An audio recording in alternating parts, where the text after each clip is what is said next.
Continuing, it says, in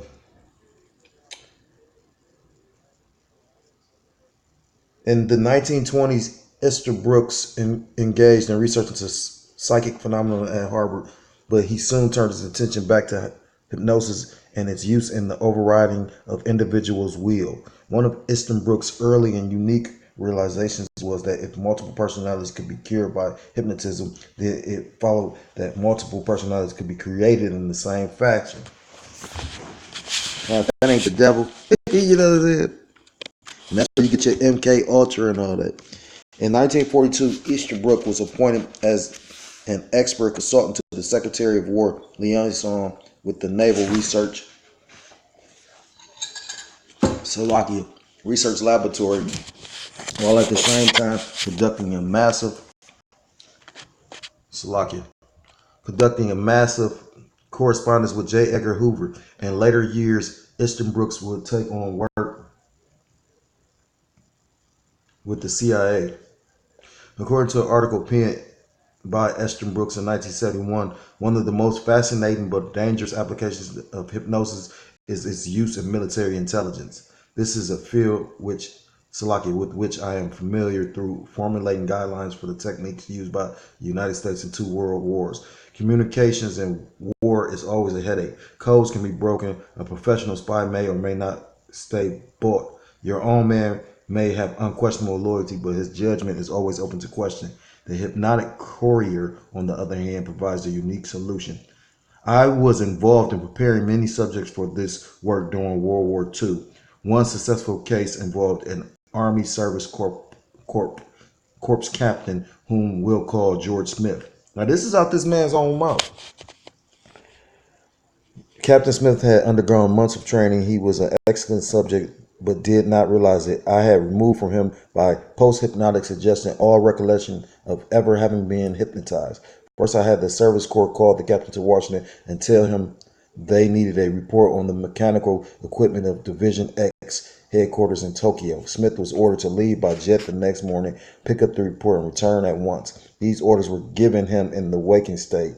Consciously, that was all he knew, and it was the story he gave his wife and friends. Then I put him under deep hypnosis and gave him orally a vital message to be delivered directly on his arrival in Japan to a certain colonel, let's say his name was Brown, of military intelligence outside of myself. Colonel Brown was the only person who could hypnotize Captain Smith. This is locking. I performed it by saying to the hypnotized captain, until further orders from me, only Colonel Brown and I can hypnotize you. And look at, bear with me for a second. I gotta get a script. This is the book of Psalms, chapter 10, verse 1. Why standest thou far off, O Lord? Why hidest thou thyself in times of trouble? Verse 2. The wicked in his pride doeth persecute the poor. Let them be taken in the devices they have imagined. Verse 3. For the wicked boasteth of his heart's desire, and blesseth the covetous whom the Lord abhorreth. This guy is bragging about this shit, you know what I'm saying? And it says in scripture, woe to them that call good evil and good evil, you know what I mean? Like, this shit is wicked, you know what I mean? Like, at the end of the day. Verse 4, the wicked through the pride of his countenance will not seek after Yahweh. Yahweh is not in all his thoughts. And that's the spirit, because we was just sitting up there at camp. The brother Amar brought out the fact, you know, it says in scripture that knowledge of wickedness is not true wisdom. You know what I mean? At the end of the day, you know, as much as they, you know, Most High have blessed them with this knowledge to, you know, create these nukes and, you know, just do all this, create these weapons of war and destruction. At the end, they to show you how they really truly ain't wise. They think they on their own have come up with this.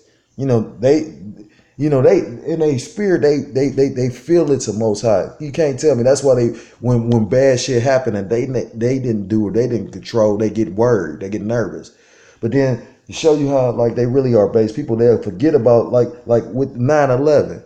As proud as these people is, like when 9/11 happened, that was when that's just like with the. It's funny because the brother brought out about like with the whole little thing that happened up in the Bahamas. You know, Jake not giving a fuck, Esau not giving a fuck, everybody not giving a fuck, and then when something tragic like that happened, that's when you'll have somebody that want to be sympathetic or want to give. Like I was listening to the radio on that coon ass nigga Ricky Smiley show, and they was talking about how the one guy anonymously donated.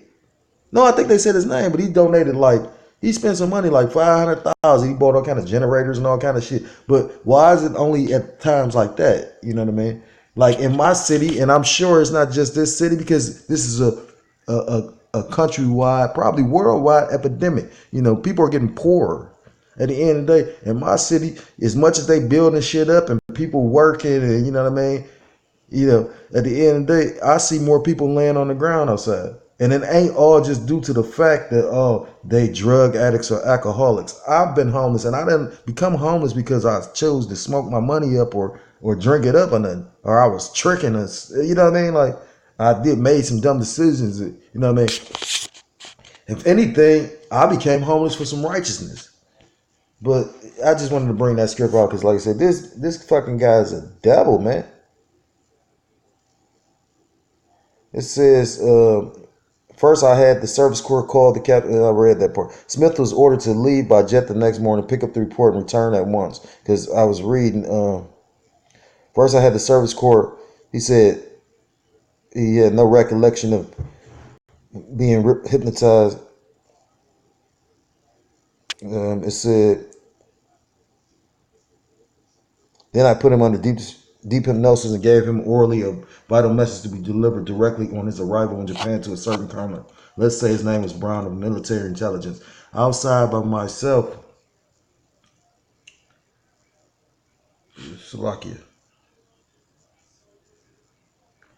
Colonel Brown was the only person who could hypnotize Captain Smith. This is locking. I performed it by saying to the hypnotized captain, until further orders from me, only Colonel Brown and I can hypnotize you. We will use a signal phrase, the moon is clear. This is the shit that you see in movies. But this guy is literally telling you, where do you think they get that concept from? Whenever you hear this phrase from Brown or myself, you will pass instantly into deep hypnosis. And that's why brothers be bringing out how Esau did a diligent search of wickedness, though. That's why they could come up with this chip and all that. You know what I mean? That's why it's going to work to a certain extent. Because, I remember when I was in the world way, way before the truth, I wanted to get into, what's that word? Bioengineering. You know what I mean? Like they mapped the human genome. You know what I mean? They got a gene called the Schwarzenegger gene. You know what I mean? So when people think it's far fetched to have superhuman soldiers or whatnot, why is it? You know what I mean? They pretty much mapped out genes. You know what I mean? That's why you got all these different companies, drug companies, trying to patent. Man, this shit crazy. Salakia. It says, whenever you hear this phrase from Brown or myself, you will pass instantly into deep hypnosis. When Captain Smith reawakened, he had no conscious memory of what happened in trance. All that he was aware of was that he must head for Tokyo to pick up a division report. On arrival there, Smith reported to Brown, who hypnotized him with a single phrase. Under hypnosis, Smith delivered my message and received one to bring back. Awakened, he was given the division report and returned home by jet. Then I hypnotized him once more with the signal phrase, and he spilled off Brown's answer that had been dutifully tucked away in his unconscious mind. The system is virtually foolproof. And you see how they using this person as a tool. And that's how, not just the elite, but you got these people that's trying to be in with the elite. That's how they look at these people, as tools and useless eaters. You know what I mean? I remember when I was locked up just last year, it was a book by a guy, Terry. I got some of his books. He writes fantasy, but long story short, he writes this series. What is it called? The Mist World or something. I'm about to try. Terry Pratchett. He got a series called This World. That's what it's called, and it's like all fantasy. But long story short, he puts like a adult twist on it. He's a decent writer. Well, not decent. He's a pretty good writer. And long story short, though, it's like comedy. It's a thinking book. But long story short, he literally said it without saying how because basically it was a guy that he was like in charge of a bank. You get what I'm saying? But after he like went through the inner workings of the bank, he found out the bank was broke. So in order them to actually like, what was the collateral? What made they city? Because this is for the whole little city. What made their city worth more money is because they had these golems, and the golems, you know what I mean? Like they found like like an army of golems, and the golems was basically the labor. So he was, what's the word? He was basically letting you know that's what America is. America's broke. You get what I'm saying? And what is keeping America afloat when these bankers come to collect is us. You get what I'm saying? Like we're going to be the collateral. That's what the whole point of your birth certificate is. I'm gonna stop there.